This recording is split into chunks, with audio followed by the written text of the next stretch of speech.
nous allons commencer par énoncer et démontrer le théorème appelé théorème de Gauss, soit A, B et C, trois antirelatifs non nuls. Si A divise BC et A est premier avec B, alors A divise C. يعني بتعبير آخر إذا كان A يقسم جداء عددين صحيحين وكان A أول ما أحدهما فإنه يقسم العدد الثاني. Dans les hypothèses, remarquez que le plus grand diviseur commun de A et B est égal à 1. Utilisez le théorème de Bézout. A est premier avec B, c'est équivalent, en appliquant le théorème de Bézout qu'il existe un couple UV appartenant à Z carré tel que A1 plus VB est égal à 1.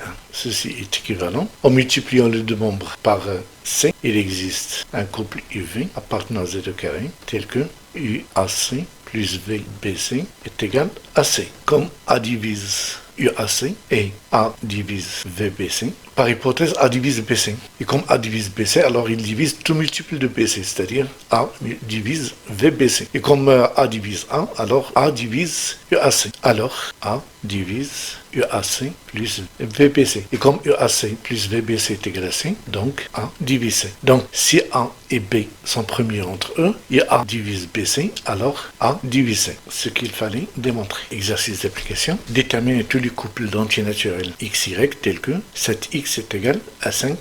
7x est égal à 5y. Ceci implique. On remarque ici que 5y, il s'écrit 7 fois x, c'est-à-dire 7 divise 5y. Ou 7x est égal à 5 fois y, et alors 5 divise 7y. On peut prendre n'importe quelle valeur, soit 7, soit 5. Donc 7x égale 5y, ceci implique que 7 divise 5y. Comme 7 est premier avec 5 et divise 5y, alors 7 divise y, d'après le théorème de Gauss. Ceci implique qu'il existe K appartenant à N tel que y égale à 7K et x est égal à 5K. Car en remplaçant y par 7K, on simplifie par 7, il nous reste x est égal à 5K. Remplaçons x et y par leur valeur et vérifions si on a 7x égale 5y.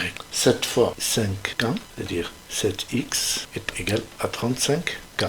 Et 5y est égal à 5 fois 7K qui est égal à 35K.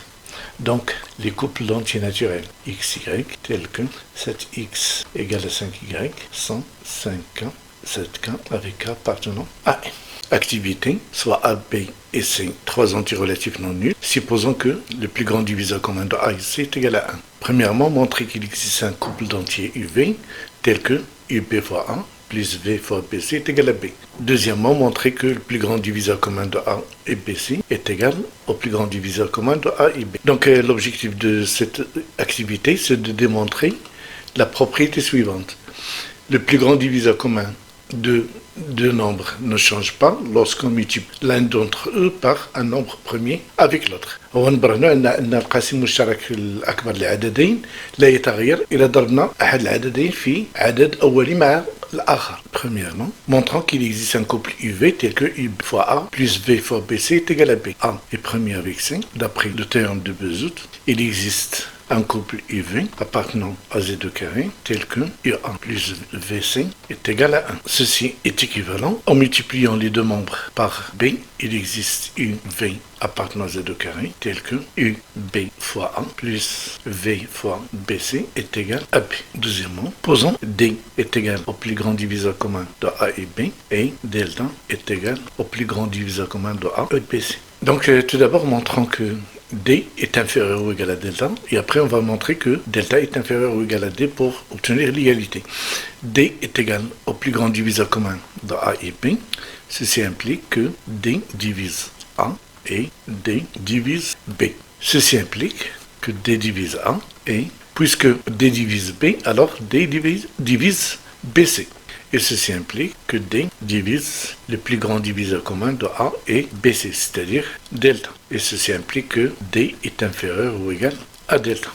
Réciproquement, delta est égal au plus grand diviseur commun de A et BC. Ceci implique que delta divise A et delta divise BC. On a A est premier avec C. Donc d'après la première question, il existe un couple UV appartenant à Z carré tel que UB1 plus VBC est égal à B.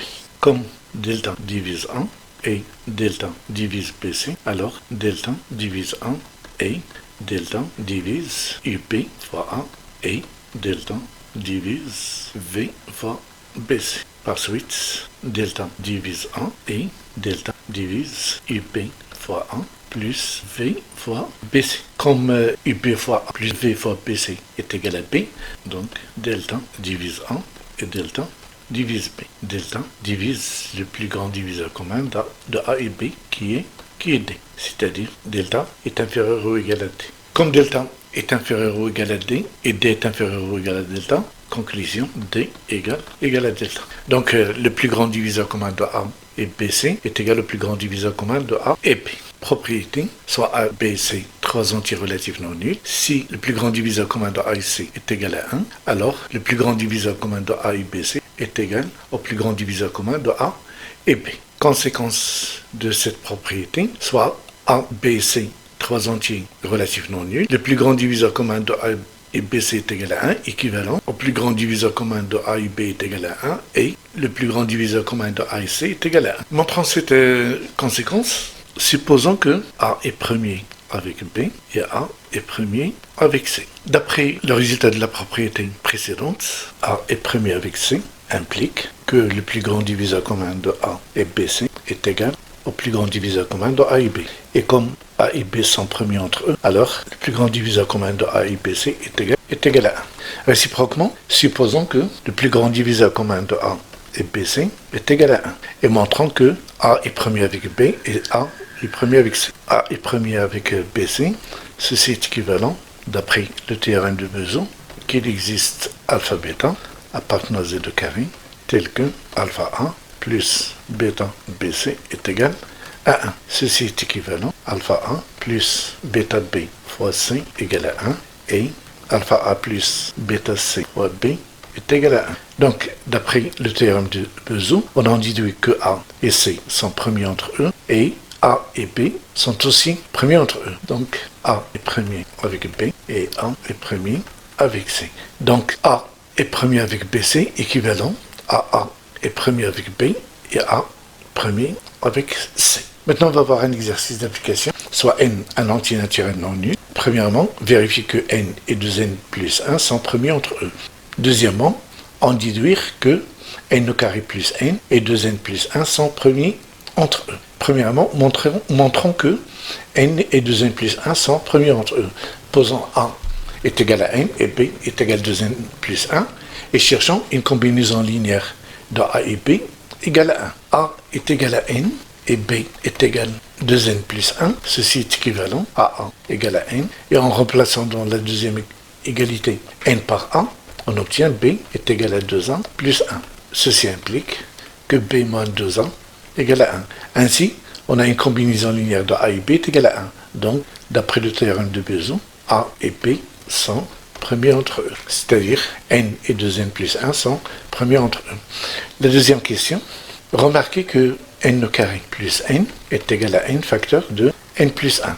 Et n est premier avec 2n plus 1. Donc, le plus grand diviseur de n au carré plus n et 2n plus 1 est égal à n facteur de n plus 1 et 2n plus 1. Comme n et 2n plus 1 sont premiers entre eux, alors ceci est égal au plus grand diviseur commun de n plus 1 et 2n plus 1. Cherchons maintenant le plus grand diviseur commun de n plus 1 et 2n plus 1. Pour cela, posons grand A est égal à n plus 1 et grand B est égal à 2n plus 1. A est égal à n plus 1 et grand B est égal à 2n plus 1. Ceci est équivalent. 2A est égal à 2n plus 2 et grand B égale 2n plus 1. Ici, on a multiplié par 2 afin d'éliminer 2n. Donc, ceci implique, en faisant la différence membre à membre, 2a égale 2 moins 1, ça fait 1. Donc, d'après le théorème de Bezout, grand A est premier avec grand B. Donc, n plus 1 est premier avec 2n plus 1.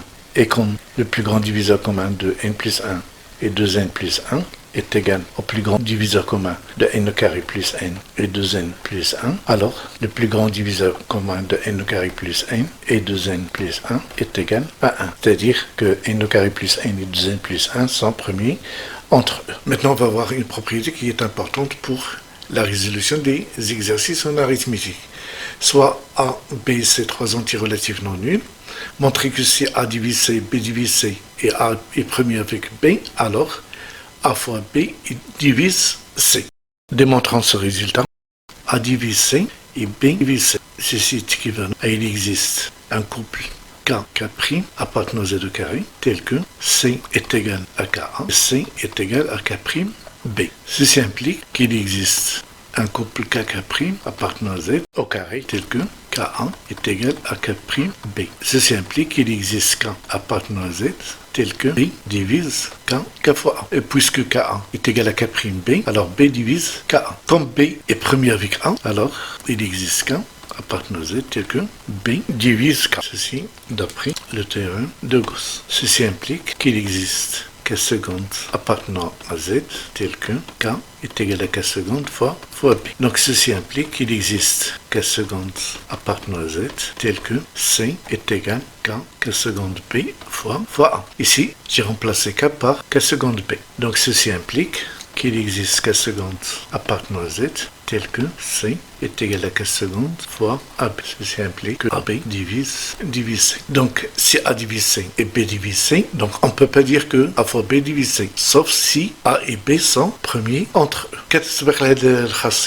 Exercice. Déterminer tous les entiers naturels n qui sont à la fois divisibles par 14 et 25. La deuxième question. Déterminer le plus grand nombre entier naturel à 3 chiffres dont le reste de la division euclidienne respectivement par 5, par 6 et par 7 est égal à 4. Premièrement, on a n est divisible par 14, c'est-à-dire 14 divise n, et divisible par 25, c'est-à-dire 25 divise n. Et on a 14 et 25 sont premiers entre eux. Donc 14 fois 25 divise n. 14 fois 25 est égal à 350, c'est-à-dire 350 divise n. Donc les entiers naturels n divisibles à la fois par 14 et 25 sont les entiers naturels de la forme n égale 350 fois k, où k est un entier naturel. La deuxième question, déterminer le plus grand nombre entier naturel à 3 chiffres dont le reste de la division euclidienne respectivement par 5, 6 et 7 est égal à 4. Notons ce nombre grand N. On a n est égal à 5q plus 4 et grand N est égal à 6q plus 4. Grand N est égal à 7q seconde plus 4. Ceci est équivalent à n-4 est égal à 5q, n-4 est égal à 6q prime, n-4 est égal à 7q seconde. Avec q prime et q seconde sont des entiers naturels. Ceci est équivalent à 5 divise n-4, 6 divise n-4 et 7 divise n-4. Comme 5, 6 sont premiers entre eux, 6 et 7 sont premiers entre eux, 5 et 7 sont premiers entre eux. Donc les nombres 5, 6, 7 sont 2 à 2 premiers entre eux. Donc d'après ce que nous avons vu, ceci implique que 5 fois 6 fois 7 divise n-4, c'est-à-dire 210 divise n-4. Et ceci implique qu'il existe un entier K appartenant à n tel que égale 210K. Ceci implique qu'il existe K appartenant à n tel que n est égal à 210K. Maintenant, déterminons la valeur de K pour laquelle n, le plus grand nombre à 3 chiffres, qui vérifie la condition proposée.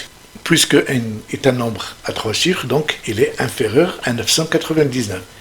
Il est positif. Donc on a n est supérieur strictement à 0 et inférieur ou égal à 999. Donc 210K plus 4 est compris entre 0 et 999. Par suite, 210K est compris entre moins 4 et 995. Donc K est compris entre moins 4 sur 210 et 995 sur 210. 995 sur 210 est environ égal à 4, donc la plus grande valeur de K est 4. Donc le nombre cherché est grand N est égal à 210 fois 4 plus 4, c'est-à-dire 844.